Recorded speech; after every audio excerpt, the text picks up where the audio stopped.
Il était grand jour quand je me réveillai.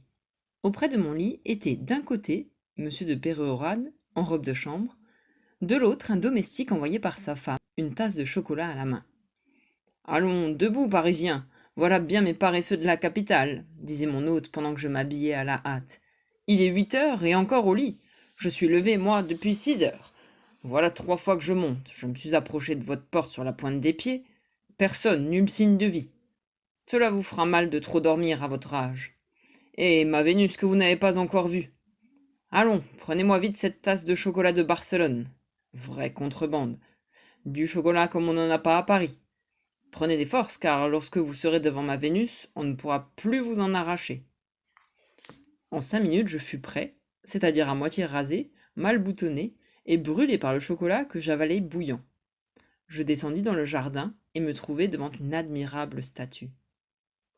C'était bien une Vénus, et d'une merveilleuse beauté. Elle avait le haut du corps nu, comme les anciens représentaient d'ordinaire les grandes divinités. La main droite, levée à la hauteur du sein, était tournée, la paume en dedans, le pouce et les 2 premiers doigts étendus, les 2 autres légèrement ployés. L'autre main, rapprochée de la hanche, soutenait la draperie qui couvrait la partie inférieure du corps. L'attitude de cette statue rappelait celle du joueur de Moore, qu'on désigne, je ne sais trop pourquoi, sous le nom de Germanicus. Peut-être avait-on voulu représenter la déesse jouant au jeu de Moore. Quoi qu'il en soit, il est impossible de voir quelque chose de plus parfait que le corps de cette Vénus. Rien de plus suave, de plus voluptueux que ses contours. Rien de plus élégant et de plus noble que sa draperie. Je m'attendais à quelque ouvrage du bas empire. Je voyais un chef-d'œuvre du meilleur temps de la statuaire. Ce qui me frappait surtout, c'était l'exquise vérité des formes, en sorte qu'on aurait pu les croire moulées sur nature, si la nature produisait d'aussi parfaits modèles. La chevelure, relevée sur le front, paraissait avoir été dorée autrefois. La tête, petite comme celle de presque toutes les statues grecques, était légèrement inclinée en avant. Quant à la figure, jamais je ne parviendrai à exprimer son caractère étrange, et dont le type ne se rapprochait de celui d'aucune statue antique dont il me souviens. Ce n'était point cette beauté calme et sévère des sculpteurs grecs, qui, par système, donnaient à tous les traits une majestueuse immobilité. Ici, au contraire, j'observais avec surprise l'intention marquée de l'artiste de rendre la malice arrivant jusqu'à la méchanceté. Tous les traits étaient contractés légèrement, les yeux un peu obliques, la bouche relevée des coins, les narines quelque peu gonflées. Dédain, ironie, cruauté se lisaient sur ce visage d'une incroyable beauté cependant. En vérité, plus on regardait cette admirable statue et plus on éprouvait le sentiment pénible qu'une si merveilleuse beauté pût s'allier à l'absence de toute sensibilité. Si le modèle a jamais existé, dis-je à monsieur de Pérourade, et je doute que le ciel ait jamais produit une telle femme, que je plains ses amants. Elle a dû se complaire à les faire mourir de désespoir. Il y a dans son expression quelque chose de féroce, et pourtant je n'ai jamais vu rien de si... C'est Vénus tout entière à sa proie attachée, s'écria monsieur de Pérourade, satisfait de mon enthousiasme. Cette expression d'ironie infernale était augmentée peut-être par le contraste de ses yeux incrustés d'argent et très brillants, avec la patine d'un vert noirâtre que le temps avait donné à toute la statue. Ces yeux brillants produisaient une certaine illusion qui rappelait la réalité, la vie. Je me souviens de ce que m'avait dit mon guide, qu'elle faisait baisser les yeux à ceux qui la regardaient. Cela était presque vrai, et je ne pus me défendre d'un mouvement de colère contre moi-même en me sentant un peu mal à mon aise devant cette figure de bronze. Maintenant que vous avez tout admiré en détail, mon cher collègue en antiquaillerie, dit mon hôte, ouvrons, s'il vous plaît, une conférence scientifique. Que dites-vous de cette inscription à laquelle vous n'avez point pris garde encore? Il me montrait le socle de la statue, et j'y lus ces mots. Cave amantem. Qui dicis doctissime? Me demanda-t-il en se frottant les mains. Voyons si nous nous rencontrons sur le sens de ce cave amantem. Mais, répondis-je, il y a 2 sens, on peut traduire prends garde à celui qui t'aime, défie-toi des amants. Mais dans ce sens, je ne sais si cave amantem serait d'une bonne latinité. En voyant l'expression diabolique de la dame, je croirais plutôt que l'artiste a voulu mettre en garde le spectateur contre cette terrible beauté. Je traduirai donc: prends garde à toi si elle t'aime. Hum, dit monsieur de Pérorade. Oui, c'est un sens admirable, mais ne vous en déplaise, je préfère la première traduction, que je développerai pourtant. Vous connaissez l'amant de Vénus? Il y en a plusieurs. Oui, mais le premier, c'est Vulcain. N'a-t-on pas voulu dire: malgré toute ta beauté, ton air dédaigneux, tu auras un forgeron, un vilain boiteux pour amant? Leçon profonde, monsieur, pour les coquettes. Je ne pus m'empêcher de sourire, tant l'explication me parut tirée par les cheveux. C'est une terrible langue que le latin avec sa concision, observai-je pour éviter de contredire formellement mon antiquaire. Et je reculai de quelques pas afin de mieux contempler la statue. Un instant, collègue, dit monsieur de Pérorade en m'arrêtant par le bras. Vous n'avez pas tout vu. Il y a encore une autre inscription. Montez sur le socle et regardez au bras droit. En parlant ainsi, il m'aidait à monter. Je m'accrochai sans trop de façon au cou de la Vénus, avec laquelle je commençais à me familiariser. Je la regardai même un instant sous le nez, et la trouvai de près encore plus méchante et encore plus belle. Puis je reconnus qu'il y avait, gravé sur le bras, quelques caractères d'écriture cursive antique, à ce qui me sembla.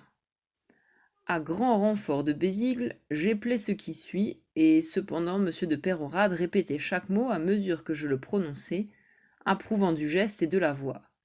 Je lus donc: Veneri turboul eutuques muro imperio fecit. Après ce mot tourboule de la première ligne, il me semblait qu'il y avait quelques lettres effacées.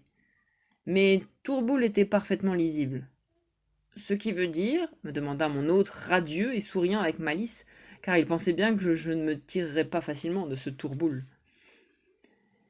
Il y a un mot que je ne m'explique pas encore, lui dis-je. Tout le reste est facile. Eutiques Muron a fait cette offrande à Vénus par son ordre. À merveille. Mais Tourboule, qu'en faites-vous? Qu'est-ce que Tourboule? Tourboule m'embarrasse fort. Je cherche en vain quelque épithète connue de Vénus qui puisse m'aider. Voyons, que diriez-vous de Tourbulenta? Vénus qui trouble, qui agite. Vous vous apercevez que je suis toujours préoccupé de son expression méchante. Turbulenta, ce n'est point une trop mauvaise épithète pour Vénus, ajoutai-je d'un ton modeste, car je n'étais pas moi-même fort satisfait de mon explication. Vénus turbulente, Vénus la tapageuse. Ah, vous croyez donc que ma Vénus est une Vénus de cabaret? Point du tout, monsieur, c'est une Vénus de bonne compagnie. Mais je vais vous expliquer ce tourboule. Au moins vous me promettez de ne point divulguer ma découverte avant l'impression de mon mémoire. C'est que, voyez-vous, je m'en fais gloire de cette trouvaille-là. Il faut bien que vous nous laissiez quelques épis à glaner, à nous autres pauvres diables de provinciaux. Vous êtes si riches, messieurs les savants de Paris. Du haut du piédestal, où je m'étais toujours perché, je lui promis solennellement que je n'aurais jamais l'indignité de lui voler sa découverte. Tourboule, monsieur, dit-il en se rapprochant et baissant la voix de peur qu'un autre que moi ne pût l'entendre. Lisez Tourbulnerae. Je ne comprends pas davantage. Écoutez bien, à 1 lieue d'ici, au pied de la montagne, il y a un village qui s'appelle Boultener. C'est une corruption du mot latin Turbulnera. Rien de plus commun que ces inversions. Boulterner, monsieur, a été une ville romaine. Je m'en étais toujours douté, mais jamais je n'en avais eu la preuve. La preuve, la voilà. Cette Vénus était la divinité topique de la cité de Boultener, et ce mot de Boulterner, que je viens de démontrer d'origine antique, prouve une chose bien plus curieuse, c'est que Boulterner, avant d'être une ville romaine, a été une ville phénicienne. Il s'arrêta un moment pour respirer et jouir de ma surprise. Je parvins à réprimer une forte envie de rire. En effet, poursuivit-il, Tourbulnera est pur phénicien. Tour, prononcez Tour. Tour et sourd, même mot, n'est-ce pas? Sourd est le nom phénicien de Tyr. Je n'ai pas besoin de vous rappeler le sens. Boule, c'est Baal. Baal, belle, boule, légère différence de prononciation. Quant à Néra, cela me donne un peu de peine. Je suis tenté de croire, faute de trouver un mot phénicien, que cela vient du grec néros, humide, marécageux. Ce serait donc un mot hybride. Pour justifier Néros, je vous montrerai à boule ternaire comment les ruisseaux de la montagne y forment des mares infectes. D'autre part, la terminaison Nera aurait pu être ajoutée beaucoup plus tard, en l'honneur de Nera Pivesuvia, femme de Tétricus, lequel aurait fait quelque bien à la cité de Turboul. Mais à cause des mares, je préfère l'étymologie de Néros. Il prit une prise de tabac d'un air satisfait. Mais laissons les Phéniciens et revenons à l'inscription. Je traduis donc à Vénus de boule ternaire. Miron dédie, par son ordre, cette statue, son ouvrage. Je me gardais bien de critiquer son étymologie, mais je voulus à mon tour faire preuve de pénétration, et je lui dis halte là, monsieur. Miron a consacré quelque chose, mais je ne vois nullement que ce soit cette statue. Comment s'écria-t-il. Miron n'était-il pas un fameux sculpteur grec? Le talent se sera perpétué dans sa famille. C'est un de ses descendants qui aura fait cette statue. Il n'y a rien de plus sûr. Mais, répliquai-je, je vois sur le bras un petit trou. Je pense qu'il a servi à fixer quelque chose, un bracelet par exemple, que ce Miron donna à Vénus en offrande expiatoire. Miron était un amant malheureux. Vénus était irritée contre lui, il l'apaisa en lui consacrant un bracelet d'or. Remarquez que fecit se prend fort souvent pour consecravit. Ce sont termes synonymes. Je vous en montrerai plus d'un exemple si j'avais sous la main Gruter ou bien Aurélie. Il est naturel qu'un amoureux voie Vénus en rêve, qu'il s'imagine qu'elle lui commande de donner un bracelet d'or à sa statue. Miron lui consacra un bracelet. Puis les barbares ou bien quelques voleurs sacrilèges. Ah, qu'on voit bien que vous avez fait des romans, s'écria mon hôte en me donnant la main pour descendre. Non, monsieur, c'est un ouvrage de l'école de Miron. Regardez seulement le travail et vous en conviendrez. M'étant fait une loi de ne jamais contredire à outrance les antiquaires entêtés, je baissai la tête d'un air convaincu en disant « C'est un admirable morceau. »« Ah, mon Dieu !» s'écria M. de Péréorade. « Encore un trait de vandalisme. On aura jeté une pierre à ma statue. » Il venait d'apercevoir une marque blanche un peu au-dessus du sein de Vénus. Je remarquai une trace semblable sur les doigts de la main droite, qui, je le supposais alors, avait été touchée dans le trajet de la pierre, ou bien un fragment s'en était détaché par le choc et avait ricoché sur la main. Je contai à mon hôte l'insulte dont j'avais été témoin et la prompte punition qui s'en était suivie. Il en rit beaucoup et, comparant l'apprenti à Diomède, il lui souhaita de voir, comme le héros grec, tous ses compagnons changés en oiseaux blancs.